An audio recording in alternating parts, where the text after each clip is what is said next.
Good evening, America. Welcome back to Power to Thrive, and I hope everyone's having a great day. Of course, you know tomorrow is Valentine's Day, and people are expecting some flowers, a little candy, and a little family, and different things such as that. And with that being said, the best gift I think you can give them is tell them to subscribe to Power to Thrive and sit back and enjoy me and Cliff and have a good time. We can give you these actual factuals and tell them to keep you up to date on what's going on in the world today. And today's first topic is we're going to talk on American aid. Yeah, so this is a big deal. It's funded to the tune of billions of dollars by the U.S. government to provide aid to third world countries all around the world and give food to starving people and facilitate economic development. But somehow along the way, it got corrupted and started to have a dual role. Stuff started coming out even in the 60s and 70s about USAID having this element of corruption. What happened was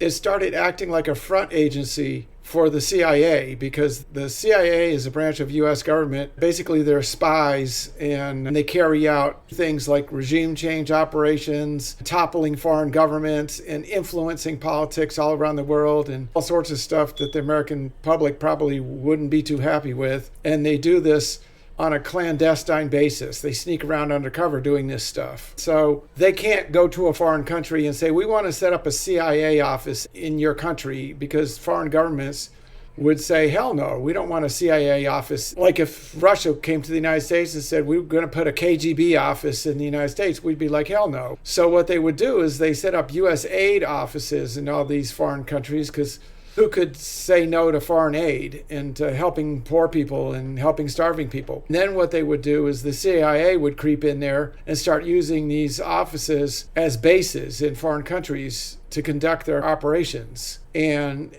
they would route money through USAID to do this kind of stuff. And in the 60s and 70s, it started to come to a head where too much of this stuff was coming out in the news, and the political parties got a hold of it, and they set up this thing called the Church Commission to study this. And they did a bunch of legislation to try to rein in USAID and other organizations and the activities of the CIA also, because the CIA was acting as a rogue organization. Basically, there was no checks and balances on what these people were doing. That was the last time, like 45 years ago, this was looked at heavily. After that, they've been getting increasingly more out of control. And so this has really come to a head lately. And now that they're digging into the federal budget with this Doge group and the thing that Elon Musk is doing, and they're looking at the actual payments going out, and some of the stuff that they've matched up is absolutely horrifying. I have a partial list of the activities that are being uncovered that are taking place under the umbrella of USAID. These things are being brought out in Congress. You can tune into the proceedings of the U.S. Congress and see this stuff live in action. So some of the nefarious activities are gain-of-function research. If you don't know what that is, this is the research that precipitated the coronavirus pandemic that we just went through. And now all the receipts are showing the money going to the gain-of-function research labs in Wuhan, China, because the Obama administration did a moratorium on gain-of-function research because they realized how bad it could be. So then what did they do? They figured out how to route the money through USAID and to continue with the gain-of-function research that ended up starting the COVID pandemic. So that's number one for nefarious activities for USAID, but it doesn't stop there. This is just scratching the surface.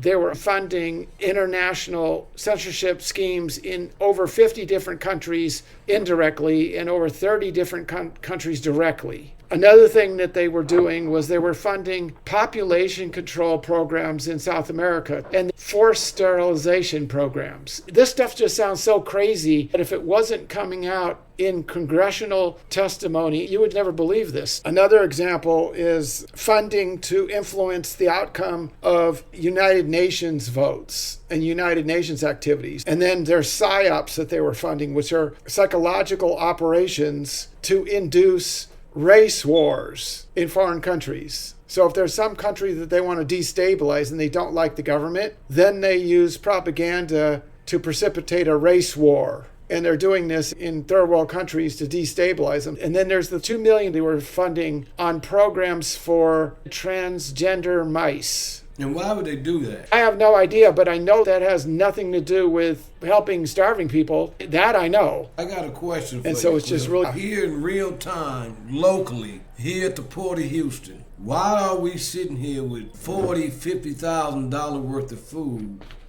Should be going to a foreign country, but it's still sitting here on the docks. And you got starving kids and people over there. That falls under the category of things that fell between the cracks. Some things are going to get stopped that shouldn't be. And so apparently they should try to look at all of the different outgoing payments and then rapidly assess what is legitimate and what isn't. And if food is at a port and it's destined to go to starving people somewhere, then they should make an exception to allow these shipments to continue to go so that starving people don't have to be hurt. And so I would hope that moving forward that they're able to correctly flag these legitimate shipments and legitimate money so that it still goes to help starving people. We work hard, most of us do, and we pay taxes, and to have our tax money going to fund nefarious activities that we never signed up for.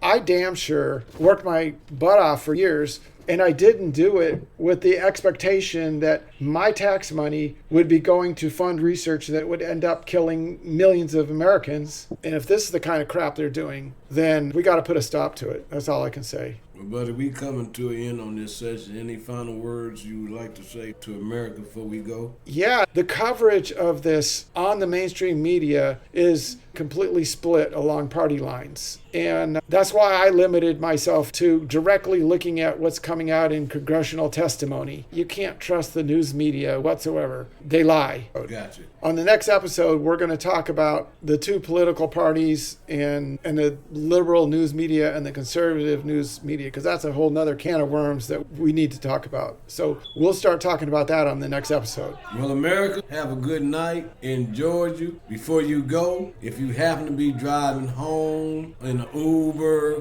whatever it is you're doing, pause for a minute, hit that subscribe button. Get these actual factuals. Good topic tonight, good topic tomorrow. Have a good night. See you soon.